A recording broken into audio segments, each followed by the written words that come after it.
বলছে দেখি কি করা যায়।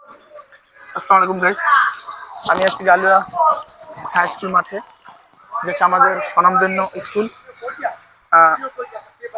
যেটা আমাদের স্বনামধন্য গালুয়া ইউনিয়ন হাই স্কুল, যেটা গালুয়া ইউনিয়ন মাধ্যমিক বিদ্যালয় নামে পরিচিতি। সেইখানে মাঠে আজকে আসছি, আমাদের স্কুল, আমরা এখানে লেখাপড়া করছি। যে স্কুলে এখন এমন অবস্থা হয়েছে, যেই মাঠ, যে স্বনামধন্য মাঠ, সেই মাঠে এখন নৌকা চালানো যায়। অর্থাৎ নৌকা না, শুধু সে মাঠ এতটাই পানিপূর্ণ হয়েছে, পানি এখানে হয়েছে, এবং একটা লোকও দেখি না যে এই পানিটা নিষ্কাশন করার জন্য, সরানোর জন্য কেউ আছে কিনা।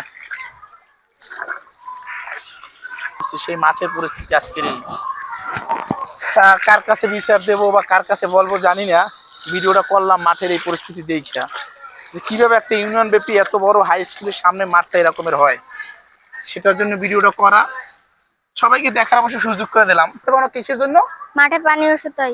মানে এত পরিমাণ পানি হচ্ছে যার কারণে খেলাধুলো করতে পারো না? না। ঠিক আছে, এই হলো আমাদের গালুয়া ইউনিয়নের হাই স্কুলের একজন ছাত্র, ক্লাস 6-এ পড়ে। তুমি মাঠে খেলাধুলো করো না? পানির কারণে কি এখন করতে পারো না? না, এই যে এত অতিরিক্ত পানি, যার কারণে। এই তো। হ্যাঁ। আচ্ছা ঠিক আছে, মাঠে আপনাদেরকে দেখানোর চেষ্টা করছি যে মাঠে পানির পরিমাণ কি, পরিমাণ পানি এবং কিছু কি পরিমাণ কচুরিপানা আছে, সেটা দেখা।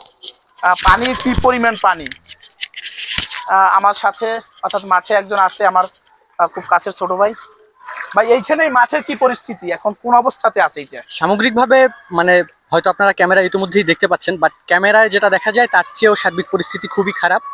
এবং আমি কচুরিপানাগুলোর কে টেনে দেখছিলাম যে আসলে মূল কত শক্ত। এটা এ থেকেই বোঝা যায় যে এই জলাবদ্ধতা কত দীর্ঘস্থায়ী, কত সময় এই মানে জলাবদ্ধ অবস্থায় মাঠটা আছে, এ থেকেই বোঝা যায়। কারণ এই কচুরিপানা তো আসলে একদিন 2 দিনের জলাবদ্ধতায় হয় না সাধারণত, কিন্তু স্কুল কর্তৃপক্ষের আমরা আসলে দৃষ্টি আকর্ষণ করেছিলাম, সেক্ষেত্রে তাদের তেমন কোনো সদুত্তর পাইনি। মানে কোনো মুখ্য ভূমিকা তাদের কাছ থেকে আসা না, সেটা পাও না?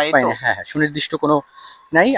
যদিও আমরা স্থানীয় যারা ক্রীড়াপ্রেমী আছি তারা চেষ্টা করছিলাম যে এটাকে যেন সবার সম্মতিতে বা সবাই মিলে মাঠের একটা ভালো পরিবেশ তৈরি করা যায় কিনা।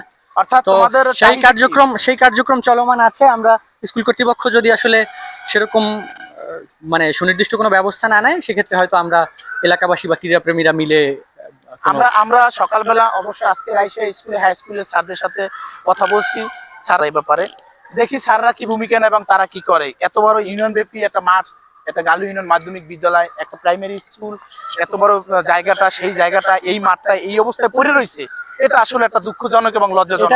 এটা অনেকেই অবগত যে পুরো আমাদের মাঠে ব্যয় করার কথা, অধিকাংশ ছেলেপান সেই টাইমে হয় মোবাইল এডিক্টেড, মোবাইলে আসক্ত থাকে, নয়তো অন্য কোনো নেশায়। সেটা আপনারা ভালোই জানেন, যারা স্থানে নাই তারাও জানেন, আর যারা এখানে আসেন অলরেডি এবং বড় হয়েছেন তাদের ব্যাপারে আর নাই বললাম। সুতরাং সবারই আসলে সুদৃষ্টি কামনা করছি। মাঠের ব্যাপারে মানে বিন্দুমাত্র কোনো ছাড় দিতে কখনোই চাইনি, এখনো চাইবো না। আর এই গালুয়ার একমাত্র বিনোদনের স্থান, এটাকে রক্ষা করতেই হবে, এটা রক্ষা করতেই হবে যে কোনো মূল্যে। সুমন ভাইকে ধন্যবাদ। আমিও হয়তো ছোটখাটো একটা ভিডিও করেছি, দেখবেন সেখানেও। ইনশাআল্লাহ। ঠিক আছে।